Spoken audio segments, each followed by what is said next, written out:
میرے پیارے بھائیوں، عنوان سے ہٹ کر 1-2 منٹ میں اپنی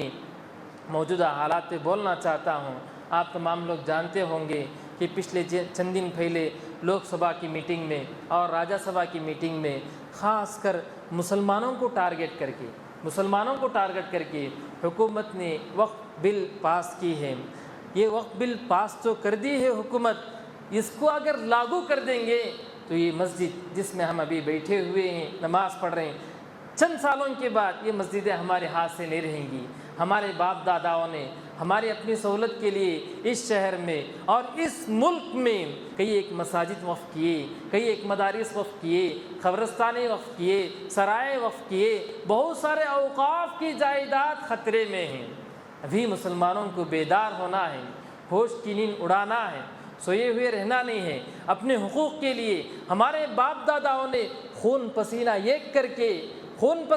کر کے اللہ کے نام پہ سب جائیداد وقف کر کے گئے ہیں،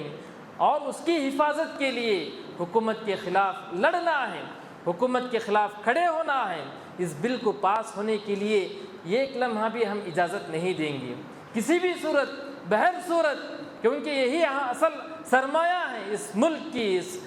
ہندوستان کی سرزمین کی۔ مسلمانوں نے کئی سالوں سے حکومت کی، کئی ایک چیزیں وقف کیے، ہمارے مساجد خطرے میں ہیں، ہمارے مدارس خطرے میں ہیں، ہماری قبرستانیں خطرے میں ہیں، اور مساجد کے لیے جو اوقاف کی بلڈنگیں ہیں، وقف کی بلڈنگیں ہیں، آمدنی کے جو ذرائع بنائے ہیں، وہ سب کے سب بظاہر خطرے میں نظر آ رہے ہیں۔ ایسے موقع پر بل تو پاس کر دی ہے حکومت، لیکن بل کو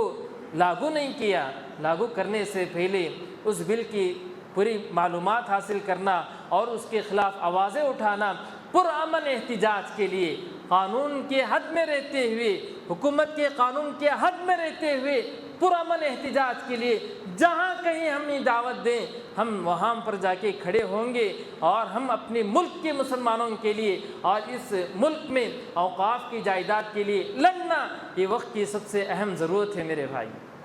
حکومت آئے دن ہمارے خلاف بہت سارے بل پاس کیے جا رہے، ان کے عزائم اللہ جانے، اور ان کے عزائم کو اللہ رب العالمین خاک میں ملائیں، ان کے عزائم کو اللہ رب العالمین ان کے شر و فساد سے ہمیں بچائیں۔ اس بل کو اللہ رب العالمین پاس ہونے اور اس کو لاگو کرنے سے بھی ہمیں بچائیں۔ اس کے ساتھ ساتھ میرے بھائیوں، آئے دن جو مصیبت آ رہی، اس میں ہم اپنے حالات کا بھی جائزہ لیں، یہ سب کیوں ہو رہا ہے، اور اس کے ساتھ ساتھ رب العالمین سے دعا بھی کرتے رہیں کہ اللہ رب العالمین ہماری مدد فرمائے اور ہماری مساجد کی حفاظت فرمائے، ہماری قبرستان کی، اوقاف کی، جائیداد کی، ان تمام چیزوں کی اللہ رب العالمین حفاظت فرمائے۔ آمین۔ اقول قولی ھذا واستغفر اللہ لی ولکم ولسائر المسلمین من کل ذنب فاستغفروہ انہ ھو الغفور الرحیم۔